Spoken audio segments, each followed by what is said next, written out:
In this short video, I'm going to share with you an amazing pricing trick which will transform your bottom line profits. This is what you're going to learn in this video. You're going to learn how, by using the concept of price relativity, you can guide people to buy the service you want them to buy and spend more money with you. So let's get started. The other day I came across the book Predictably Irrational by Dan Ariely. It's an incredible book about behavioural economics and how stupid we often are in the decisions we make. It's a book I'd certainly recommend to you. In it, he talks about price relativity and a particular real-world application of it, which demonstrates the power of this concept. Dan describes how he came across a fascinating ad on the website of The Economist magazine.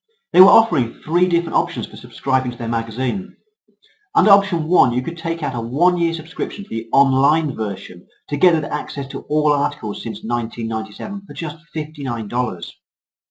Under option 2, for $125, you could take out a 1-year subscription to the print edition. And under option 3, you could have both the online offer from option 1, including access to the back library, plus the 1-year print edition for, wait for it, $125. Surely that's a printing mistake. Option 3, which is a much bigger bundle of stuff, is the same price as option 2, which means that you're effectively getting access to the online versions and back library for free. Before I share with you the thinking behind this, please answer this question. Which one would you buy?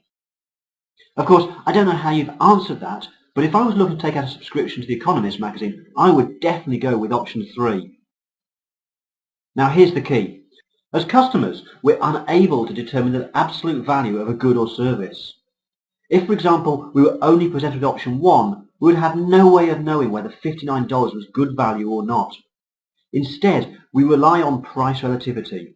In other words, we look at something relative to something else. Of course, we also don't know whether option 1 is better value than option 2 because the print version and the online version are 2 very different things. It's like comparing apples with pears. It's a difficult comparison to make. However, what we do know with certainty is that option 3 is a much better deal. It represents better value than option 2. So the safest option is to buy option 3 because we know it's far better value than 2. If The Economist only gave us the choice of option 1 and 2, we would have to do some hard thinking. We would have to weigh up the pros and cons of print versus online, and $59 versus $125, and customers don't like difficult decisions. The Economist instead makes it easy for us because option 3 is a no-brainer.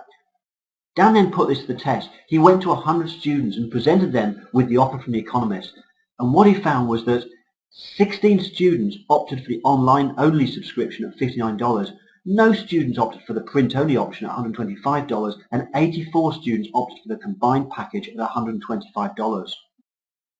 As Dan describes it, option 2 was just a decoy. It's a decoy because nobody buys that option. Dan then created a second version of the offer, but without the decoy present. It was just a straight decision between option 1 and option 3. And logic would tell us that the results should be exactly the same, since all he was doing was removing the option that nobody opted for anyway. What difference could that possibly make? Well, a massive difference. In the second test, he found that 68 students went for the online-only subscription and only 32 students went for the combined package. In the first test, the presence of the decoy resulted in 84 students going for option 3, which is completely irrational, but as Dan points out, predictably irrational. And it's all because of price relativity. In particular, one aspect of price relativity that's often overlooked. We not only tend to compare things with one another, but we also tend to focus on comparing things that are easily comparable and avoid comparing things that cannot be easily compared. It's easy to compare option 2 and 3 with each other, but once option 2 is removed, comparing option 1 and 3 is much more difficult. If we now look at the financial impact based upon the survey which Dan carried out, had The Economist only offered the 2 subscription options, 1 and 3, the total revenue from those 100 students would be $8,012. When the decoy is added, total revenue increases to $11,144. That's a massive 39.1% increase in revenue, and as accountants you'll know that the percentage increase in bottom line profit is likely to be even more significant. We can take that idea and the concept of price relativity and build that into the way that we price our accountancy services and products. And if you're interested in working with me and being part of my Effective Pricing for Accountants transformation program, I will show you exactly how you can do that. I'll give you a number of ideas for how you can tap into the power of this concept. But not only that, you'll also get some precise systems and price lists that you can implement immediately in your practice. And that means you can start getting better results straight away. If you want to find out more about how to work with me and join the 227 firms I'm currently helping with their pricing strategies, then please go to www.effectivepricingforaccountants.co.uk, where you'll find more information. Thank you so much for watching this video. If you liked the video, please click the like button below, and I look forward to sharing another great tip with you very soon.